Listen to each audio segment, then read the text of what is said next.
कोई मानव अन्न नहीं खाएगा, अन्न नहीं देगा पक्षियों को, जानवरों को अन्न नहीं देगा। जो ऐसा करेगा उसको मृत्यु दंड दिया जाएगा। बंधुओं, उनकी कन्या अपने मायके में आई थी, पति भी शोभन, वो भी पत्नी के साथ आया था ससुराल में, लेकिन इतना कमजोर था कि वो व्रत नहीं कर सकता था। तब अगले दिन व्रत था, 10वीं तिथि को उनके ससुर जी ने बिलोरी पिटवा दी। सुनो सुनो सुनो, काली एकादशी व्रत है, कोई जानवरों को अन्न वाली चीज नहीं, पक्षियों को अन्न वाली चीज नहीं, खुद भी अन्न नहीं खाएगा, जो खाएगा उसको हम मृत्यु दंड दे देंगे। तब जब अनाउंसमेंट सुनी, ढंढोरी सुनी, तो पति बोलने लगा अपनी पत्नी से कि देवी, मैं तो बहुत पहले कमजोर हूं, अब तुम्हारे पिताजी ने बोल दिया कि कल व्रत करना, कुछ खाना नहीं, तो ये तो मेरे लिए बड़ी मुश्किल हो जाएगी, मैं क्या करूं। तो पत्नी ने कहा कि देखो, मेरे पिताजी तो अपने नियम को बदलेंगे नहीं, व्रत तो करना पड़ेगा, अगर तुम व्रत नहीं करना चाहते तो अपने घर चले जाओ। तो पति ने बोला कि अब घर जाते जाते भी तो मेरे को 1 दिन लग जाएगा, और वो भी तुम्हारे पिता के नगर में ही मैं कुछ समय तो मेरे को चलना पड़ेगा, तब भी व्रत करना पड़ेगा मेरे को, क्योंकि जब तक तुम्हारे पिता की नगर की सीमा में है तब तक तो मैं कुछ खा नहीं सकता। तो ऐसा है, कोशिश करूंगा, मैं भी व्रत करूंगा जितना मेरे से हो सका। ठीक है जी, दोनों ने व्रत कर लिया, और व्रत करके दिन तो निकल गया सौवन का, लेकिन जब रात आई तो हालत खराब हो गई। पत्नी को आकर के बोलने लगा कि देवी, अब मैं जिंदा रह सकता, क्योंकि मुझे लगता है कि रात नहीं निकलेगी, पर मेरे पिता के कारण तो पति देव आप खा नहीं सकते, अगर खा लोगे तो वो वैसे ही तुमको मार देंगे। कहा कोई बात नहीं, जो होगा देखा जाएगा। उन्होंने कुछ नहीं खाया रात को, और प्राण निकल गए, मर गए। राजा मुचकुंद को सुबह पता चला कि मेरा दामाद जो है व्रत के कारण मर गया, लेकिन मेरा तो निजम है, मैं तो उसको छोड़ नहीं सकता। दाह संस्कार वगैरह जो करना था निजम से किया, और करने के बाद फिर अपनी पुत्री को उन्होंने ससुराल में कभी नहीं भेजा कि तुम अब मेरे पास ही रहो, पति मर गया तो क्या करोगे, जाकर मेरे पास ही रहो। पुत्री जो है वो मुचकुंद राजा के महल में रहने लगी। एक दिन क्या हुआ, राजा का जो कुल प्रमुख था, कुल गुरु था, जो उनका कुल आचार्य था, वो तीर्थ यात्रा में भ्रमण करने को निकला, और निकलते निकलते निकलते मंदार पर्वत पर चला गया, मंदराचल पर्वत पर चला गया।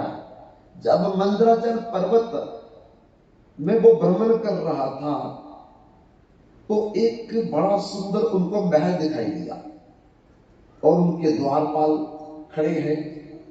द्वारपालों के पास जाकर के उस कुल गुरु ने कहा, ये किसका महल है, पहले तो मैंने कभी नहीं देखा। और उन्होंने कहा कि राजा मुचकुंद है ना, उनका दामाद जिसका नाम सौगुन है, वो इसका राजा है। बोले वो तो मर गया था। बोले मरने के बाद ही वो दिव्य देह धारण करके यहां नगर का राजा बन गया है। अच्छा, मेरे को दिखाओ जरा। द्वारपाल अंदर ले गए, अंदर जाकर के देखा तो वो तो राजा का जवाई, दिव्य शरीर धारण करके, शक्ल भी वही है। जाकर के पूछा कि आप सच में वही है? बोले हाँ मैं वही हूं। पर तुम तो मर गए थे। बोले मरने के बाद मेरा जब फैसला हुआ जमराज की दरगाह में कि इन्होंने एकादशी व्रत का ऐसा हठ लिया, प्राण दे दिए पर व्रत नहीं छोड़ा, इसलिए इनको तुरंत ही दिव्य दे करके मंदराचल पर्वत कि क्षेत्र में इनको दिव्य राज्य दिया जाएगा और मेरे को राजा बना करके जहां का भेज दिया। तब से मैं इसी क्षेत्र का राजा हूं, पर ये मेरे राज्य में थोड़ी सी प्रॉब्लम है। क्या प्रॉब्लम है? इसकी कुछ अवधि है। क्या अवधि है? कि कुछ समय के बाद ये नष्ट हो जाएगा। तो फिर इसको स्थिर करने के लिए क्या करना होगा? तो उन्होंने कहा कि मेरी जो पत्नी है चंद्रावती, अगर वो किसी प्रकार से यहां आ जाए और वो यहाँ की रानी बन जाएगी, मैं जहां का राजा रहूंगा, तो ये जो क्षेत्र, ये राज्य स्थिर हो जाएगा, फिर ये कभी खत्म नहीं होगा। अच्छा, तो तुम जाकर के राजा से बोलो कि तुम्हारा जवाई जो है वो मंद्राचल पर्वत के क्षेत्र में उस नगर का राजा है। अगर तुम्हारी पुत्री जो है वहां चली जाए इसी शरीर में, तो वो राज्य स्थिर स्टेबल हो जाएगा। तब आकर के कुल गुरु ने राजा से कहा। राजा ने तुरंत अपनी पुत्री को तैयार किया और तैयार करके तो उसी क्षेत्र में जाकर के पहुंच गए। उसी क्षेत्र में जैसे पहुंचते हैं तो बंधुओं, वो पत्नी देख करके अपने पति को इतनी प्रसन्न हुई, पति अपनी पत्नी को देख करके इतना प्रसन्न हुआ कि आकाशवाणी हुई, अब ये राज्य हमेशा के लिए रहेगा और तुम हमेशा के लिए इसी राज्य के राजा और रानी बनकर के रहोगे। तब से वो राजा की पुत्री और उनका जवाई मंद्राचल पर्वत के क्षेत्र में राजा और रानी बनकर के दिव्य शरीर धारण करके राज्य करने लगे, केवल एकादशी के प्रभाव से। बंधुओं, एकादशी इतनी महत्वपूर्ण है कि कभी गलती से हो जाए, अज्ञानवश हो जाए, जानवश हो जाए, गुस्से से हो जाए, प्रेम से हो जाए, फल इसका मिलेगा ही मिलेगा। प्राचीन काल में एक राजा और रानी, जिस राजा का नाम था कोटिरा और रानी का नाम था सुप्रज्ञा, एकादशी के दिन वो दोनों अपने घर में मंदिर बना करके कीर्तन कर रहे। रात के 2:30 बज गए कीर्तन करते करते। कभी वो नाचते हैं, कभी कीर्तन करते, कभी नाचते, कभी कीर्तन करते। होता तो बड़ा मुश्किल है कि रात भर कोई एकादशी में कीर्तन करे और भगवान के आगे नाचे।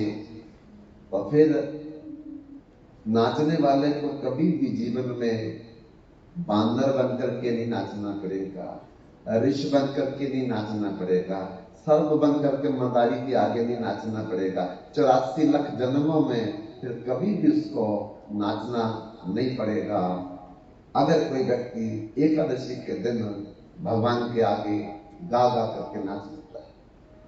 बंधुओं, नाचना भी एक भक्ति का अंग है, गाना भी एक भक्ति का अंग है, व्रत भी एक भक्ति का अंग है। ऐसे हमारे तंत्र शास्त्र में हजारों प्रकार के भक्ति के अंग है, जिसमें सबसे प्रसिद्ध अंग एकादशी को कहा गया है। वो नाच रहे थे।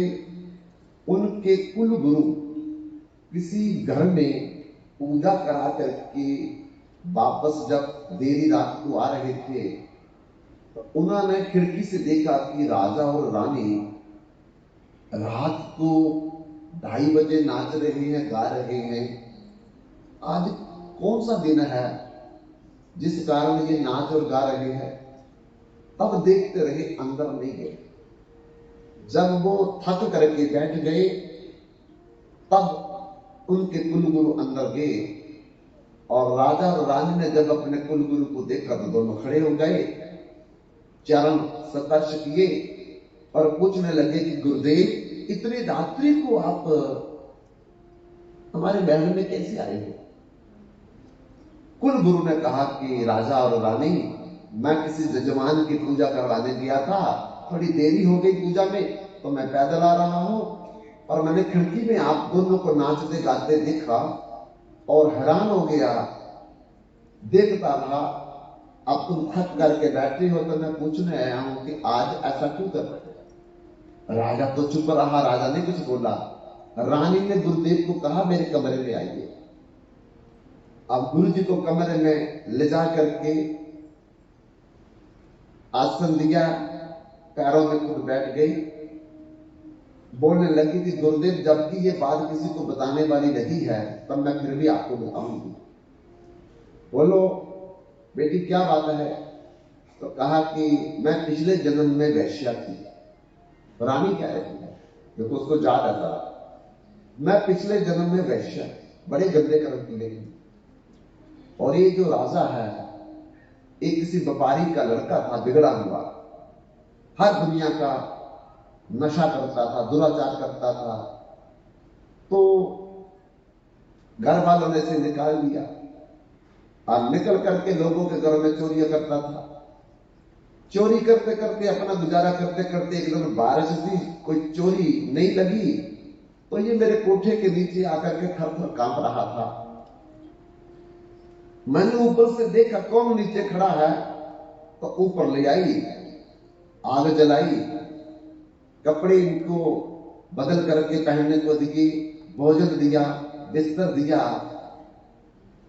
और इसके प्राण बच गए। जब सुबह इसको जाने के लिए बोला कि मेरे पैर पकड़ करके रोने लगा, अब मेरा कोई नहीं आपके बिना, मैं यही रहूंगा, आपकी सेवा करूंगा। तब से ये राजा मेरे पास ही जाने लगा। धीरे धीरे हम दोनों का विवाह हो गया, पति पत्नी के रूप में रहने लगे हम लोग। लेकिन ये राजा मेरी बहुत सेवा करता था। करते करते एक दिन मैं बीमार हो गई, दौड़ दौड़ करके ये औषधि लाने लगा, वैद्य हकीम डॉक्टर बुला बुला करके लाने लगा, लेकिन मेरी बीमारी कम होने की बजाय बढ़ती चली गई। और इतनी बीमारी बढ़ गई कि एक दिन मैं शाम को कुछ नहीं खा सकी, दिन को कुछ नहीं खा सकी, रात को कुछ नहीं खा सकी और सूरज निकलने पर मैं मर गई। जब मैं मर गई तो ये मेरा वियोग सहन नहीं कर सका, इसने भी सिर पटक पटक करके अपने प्राण दे दिए। ये भी मर गया। हम दोनों को 3 दिन जमदूत पकड़ने के लिए आए और जम 5 में बांध करके 99,000 योजन दूर पृथ्वी की दक्षिण दिशा से नीचे की तरफ जमपुरी में ले। बड़ा भयंकर रास्ता था, पैदल दौड़ना पड़ता था, ना चले तो कोड़े मारते थे जमदूत। 12-12 सूरज, बड़े बड़े ओले गिरते थे बरखा के, बड़े कांटे कंकर पत्थर, सबको पार करते करते लाइन में खड़ा कर दिया। बहुत विशाल आसन पर एक विराट मूर्ति विराजमान थी, जिसको कह रहे थे कि जमराज है। हमारा नंबर भी आ गया। जब हमारा नंबर आया तो जमराज ने हमारा बही खाता मंगवाया चित्रगुप्त को बोल करके। जब हमारा बही खाता देखने लगे तो बोलने लगे कि इस वैश्य ने तो बहुत बड़ा पाप किया, कोई अच्छा काम नहीं। और ये भी बिगड़ा हुआ आवारा था, इसका पति, इनको तो घोर घोर नरकों में भेज दिया जाए, जमराज बोलने लगे।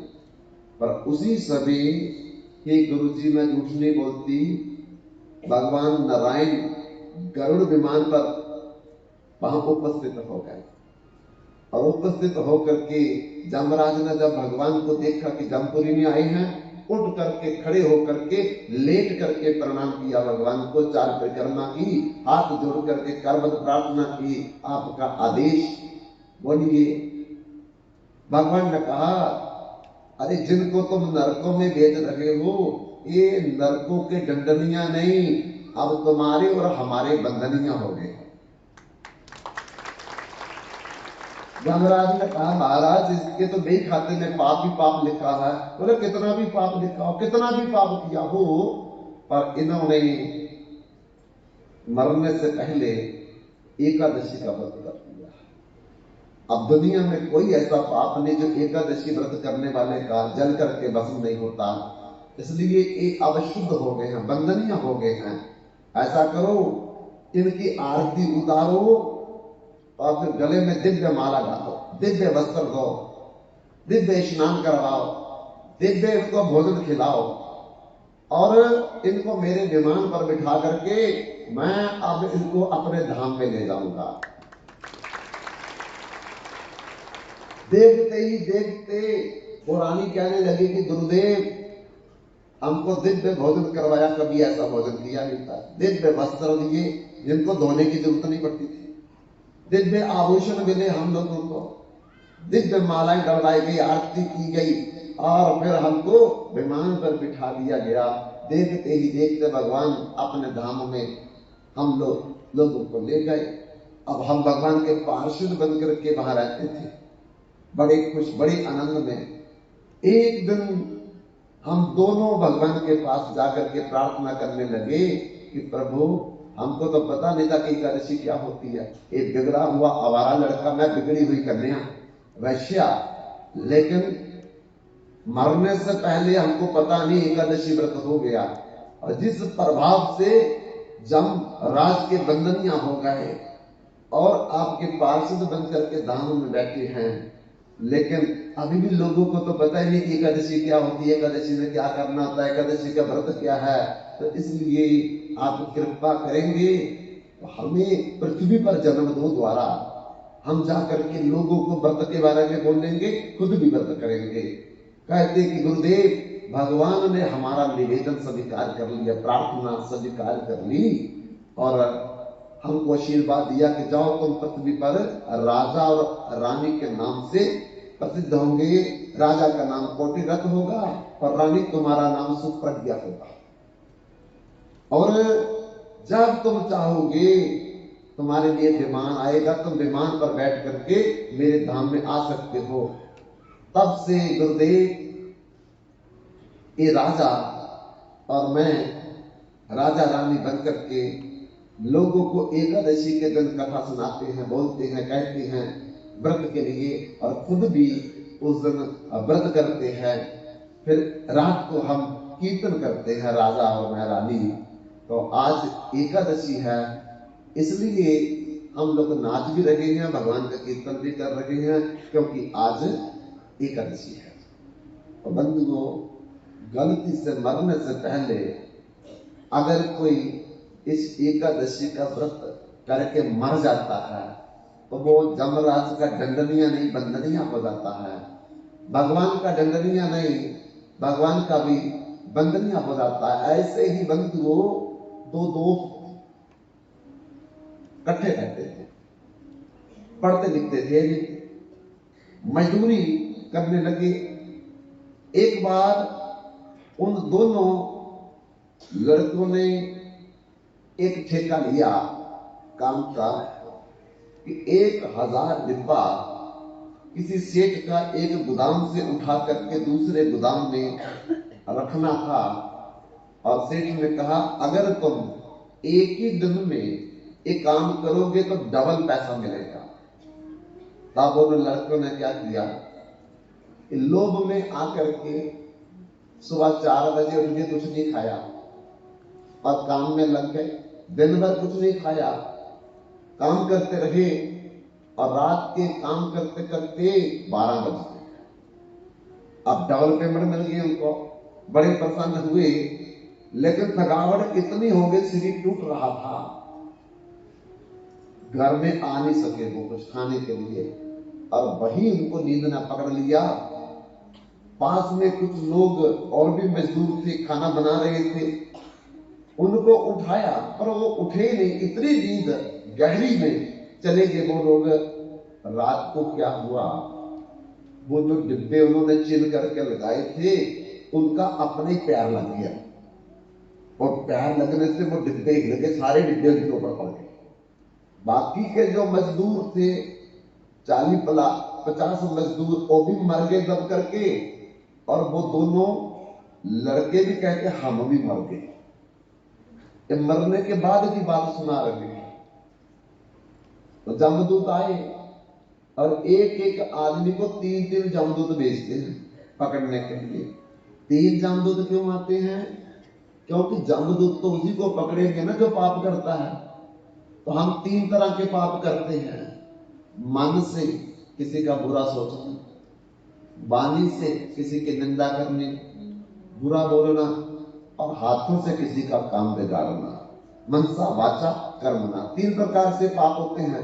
तीनों प्रकार के पापों का प्रायश्चित करने के लिए, करवाने के लिए जमराज के द्वारा तीन तरह के जमदूत जो है नियुक्त किए गए हैं। जाके पकड़ करके ले गए सबको, लाइन में खड़ा कर दिया। जमराज के पास एक नाम बोल करके हाजिर करने लगे। किसी को बांदर बना लो, किसी को गधा बना दो, किसी को तामिश नाम के नर्क में, किसी को गौरव नर्क में डाल दो। ऐसे बोल बोल करके तो हम तो दोनों कांपने लगे कि हमें पता नहीं अब क्या सजा मिलेगी। लेकिन जैसे हमारा नंबर आया तो क्या हुआ, जमराज का सिंहासन हिलने लगा। अब ऐसा हिलने लगा कि जमराज भी परेशान हो गए। हम भी देख रहे थे सामने। देखते देखते आकाशवाणी, जमराज ये जो दो लड़के हैं इन्होंने दिन भर काम किया है। सुबह से 4 बजे उठे थे, रात के 12 बजे तक ये काम करते रहे। इन्होंने जल तक भी नहीं किया, और आज व्रत था, इन्होंने गलती से एकादशी व्रत कर लिया। अब इनको कोई नरक में नहीं डाल सकते आप। इनको पूछो, जो इनकी इच्छा हो वो बात मानो। अब जमराज को तो माननी पड़ेगी। आकाशवाणी का मतलब भगवान की वाणी बोल रही है। जमराज ने उनको बोला, बेटा तुमने गलती से एकादशी व्रत कर लिया, इसलिए जो तुम्हारे मन में है बोलो, हम वही करेंगे। तो बालक बोलने लगे, हम रोने लगे जोर जोर से। बोले रोना नहीं, तुम बोलो क्या चाहते हो। तो हमने कहा हम अपनी मम्मी के पास जाएंगे, पापा के पास जाएंगे। तो उसी समय जमराज ने जमदूतों को कहा, जाओ इनके पहले वाले शरीर में डाल दो। एकदम हम जिंदा हो गए, और बाकी के सारे मरे पड़े थे। जब हम जिंदा हो गए तो हमको एक चीज जमराज की याद रही आकाशवाणी की कि एकादशी, कुछ एकादशी, हमको पता नहीं एकादशी क्या होती है। तो बोल रहे थे एकादशी व्रत किया, एकादशी। हमने तो किया नहीं कोई भी व्रत, लेकिन जमराज ने हमको क्यों छोड़ दिया है। तब वो लड़की बोलने लगे, हम मंदिर में गए और मंदिर में एक पंडित बैठा था, और पंडित को जाकर के हमने पूछा कि ऐसे हम मर गए थे, और मर करके जमदूत हमको पकड़ के ले गए थे जमपुरी में। और वहां जमराज को आकाशवाणी ने कहा कि इन लोगों ने एकादशी व्रत किया है, ये जो कहेंगे इनकी बात मानो। हम रोने लगे, हमने बोला हमने मम्मी के पास जाना, पापा के पास जाना है। तो उसी समय जमराज ने जमदूतों को हुक्म दिया, तुम जिंदा हो गए।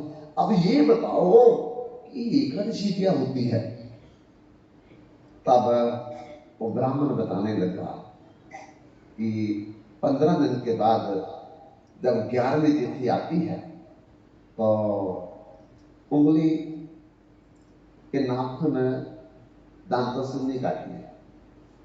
सबसे बड़ी दृढ़ता और बहुत बड़ी पथरी की बीमारी हो जाती है। इसलिए ध्यान रखिए, जब भी कभी आवासी लो, हाथ आगे कर लिया करो, क्योंकि मच्छर आ सकता है, अंदर जा सकता है, मक्खी अंदर जा सकती है। तो थोड़ा सा इतना ध्यान हम लोगों को रखना पड़ेगा कि कभी भी आवासी आ जाए, रुमाल रखो, हाथ आगे कर लो। दूसरों को भी बुरा नहीं लगता है, और अपना भी नुकसान नहीं, कोई मक्खी अंदर चल जाए, मच्छर अंदर जाओ, कीड़ा कोई अंदर चला जाए। और कभी भी अपने बच्चों को भी डांटो कि नाखून दांत से काटते हैं, तो बहुत बड़ी दरिद्रता का आभास है कि ऐसा करना नहीं चाहिए। तो बंधुओं, पंडित जी सुनाने लगे कि 15 दिन में 11वीं तिथि जब आती है, उस 11वीं तिथि को ही एकादशी तिथि कहती है। और पहले के जमाने में संडे को छुट्टी नहीं होती थी। ये छुट्टी तो अंग्रेजों ने शुरू की है कि टूरिस्ट प्लेस पे जाओ और फिर वहां खाना पीना करो। लेकिन पहले हमारे जितने भी राजा हुए वो एकादशी को छुट्टी करते थे। होली डे का मतलब क्या है? होली मैंने पवित्र, और डे का मतलब दिन। पवित्र दिन संडे का होगा, जिस दिन जाकर के टूरिस्ट प्लेस में जाकर के अभक्ष्य पदार्थों का सेवन करेंगे, वो है होली डे का मतलब है जिस दिन हम भगवान को याद करेंगे, वो पवित्र दिन होता है। इसलिए एकादशी के दिन छुट्टी होती थी, बाकी के संडे को छुट्टी नहीं होती थी। तो बंधुओं, ये 11वीं तिथि को जो तिथि आती है उसी को क्या कहते हैं? एकादशी तिथि। इस दिन क्या करना चाहिए, कैसे उपवास होगा? तो हमारी 11 इंद्रियां हैं,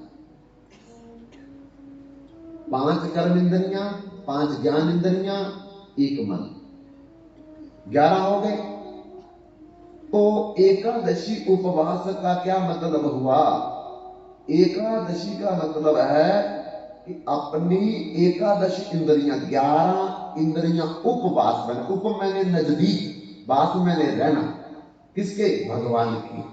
जिस दिन हम अपनी 11 इंद्रियों को भगवान के सेवा में लगाते हैं, सत्संग में लगाते हैं, कथा में लगाते हैं या भजन में लगाते हैं, उसी को कहते हैं एकादशी व्रत, एकादशी उपवास।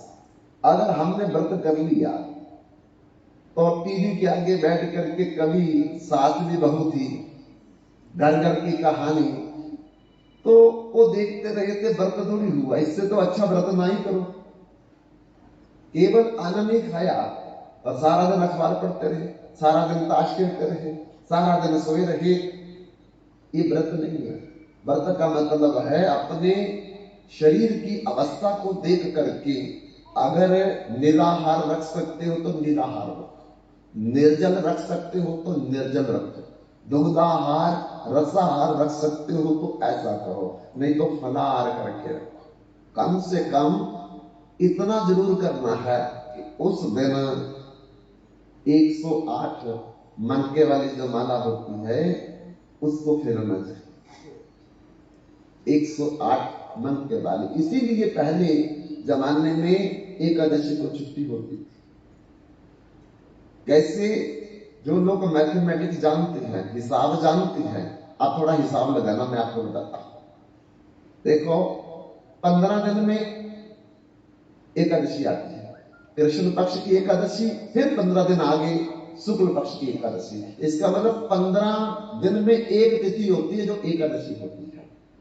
आप जरा हिसाब करने वाले थोड़ा हिसाब करिए कि 15 तिथियों को जमा करो आप। 1 जमा 2 जमा 3 जमा 4 जमा 5 जमा 6 जमा 7 जमा 8 जमा 9 जमा 10 जमा 11 जमा 12 जमा 13 जमा 14 जमा 15, इनको जमा करो। 1 2 जमा 3 जमा 4 करो, कितना बनेगा? 120 बनेगा। कर लेना, घर जाकर के कर लेना, आप कैलकुलेट करना घर जाकर के, 120 बनेगा। ठीक है जी। अब एकादशी तिथि को उपवास कहा जाता है या छुट्टी कही जाती है। तो 120 में से 11वें दिन आती है एकादशी, 11वीं तिथि को एकादशी आती है। 120 में से 11 माइनस कर दो, उसको तो बीच में नहीं लेंगे ना, उस दिन तो हमने व्रत करना है। इसलिए 15 तिथियों को जमा करके जवाब आया 120, उसमें से 11 माइनस कर दो एकादशी वाले, तो कितना रह गया जी? 109 रह गया। देख लो कैलकुलेट करके, साधुता जमा माइनस करके देखो, बच्चे बड़े इंटेलिजेंट है यहां बैठे हुए। तो 120 15 तिथियों का जोड़ आया। 15 में से 11वीं तिथि में हमने क्या करना, उसको निकाल दो। क्या करना है यही बताना है, उसको निकाल दो। तो 11 निकाला तो कितना रह गया? 109। अब अपनी माला जो 108 मनके वाली होती है ना, उसके ऊपर एक सुमेरु भी लगा होता है। 108 तो मनके हो गए, एक सुमेरु हो गया, कितने हो गए? 109। तो सुमेरु वाली माला को करने के लिए छुट्टी की जाती है, तब जाकर के एकादशी व्रत हमारा पूरा होता है। अगर हमारा नहीं करेंगे तो ताश खेलेंगे, बोतल खोलेंगे, बकरा काटेंगे, तो हो गई एकादशी व्रत। ये नहीं करना है। कम से कम बाकी के दिनों में भाई जो मर्जी करो, लेकिन एकादशी के दिन ऐसा कोई भी पाप अपराध, बेविचार, दुराचार, अनाचार, भ्रष्टाचार मत करो जो कभी भी माफ नहीं होता। बाकी दिनों में 14 दिनों में जो हमको खाने पीने का पाप लगता है, एकादशी में अगर हम व्रत करेंगे तो वो 14 दिन का पाप माफ हो जाएगा। और याद रखना, जो एकादशी में पाप हो गया वो 14 दिन वाले दिन माफ कर सकते। इसलिए एकादशी को अल्पाहार, फलाहार, दुग्धाहार, जलाहार, रसाहार, जूसाहार जो भी करके अन्न नहीं खाना है। अब आपका परिचय कल मिलेगा कि आप जितने बैठे थे कम से कम खुद तो व्रत करोगे और दूसरों को भी जो आपके आस पड़ोस में है उनको भी व्रत के लिए कहोगे। और ये भी कहोगे कि एकादशी के दिन व्रत करके अगर कोई कथा सुन लेगा तो उसे फिर कभी यमराज का दर्शन नहीं करना पड़ेगा। तो कल जो जिद करके घर बैठे हैं और कह देते हैं स्पीकर में आवाज आती है जो हम घर बैठ के सुन लेते हैं, ये बहानाबाजी मत लगाओ। कम से कम कल के दिन ये बहाना नहीं चलेगा कि स्पीकर में सुन लेते हैं। क्योंकि पिछली बार भी हमने 2-4 लोगों से मिले तो कहते स्वामी जी वो स्पीकर में आवाज आती है ना तो हम सुन लेते हैं वहां बैठ करके। तो मैंने बोला अगर वहां आ जाओगे तो कौन सा दरिया पार करना है, आ जाओ, मैं गाड़ी भेज दूंगा। वो फिर आए भी थे बाद में, आए थे बाद में बोलने पर है। तो कहने का मतलब ये कई बार पता नहीं होता है, स्पीकर में सुनना, साक्षात बैठ करके सुनना। गंगा टीवी में देख लो तो नहा भी सकते हैं, पर गंगा जब हरिद्वार में जाएंगे तो डुबकी लगा करके हम नहा भी सकते हैं। ऐसे जो प्रत्यक्ष में कथा का असर होता है वो ना तो स्पीकर से सुनकर और ना मोबाइल से सुनकर होता है। इसलिए कम से कम साल में एक बार निर्जला एकादशी को व्रत भी करे, नाम भी सुने और उस दिन भगवान की कथा भी और व्रत भी जरूर करना चाहिए। अभी समय को मद्देनजर रखते हुए मैं अपनी कथा को यहीं पर विराम देता हूँ। वांछा कल्पतरुभ्यश्च कृपा सिन्धुभ्यो एव च पतितानां पावनेभ्यो वैष्णवेभ्यो नमः।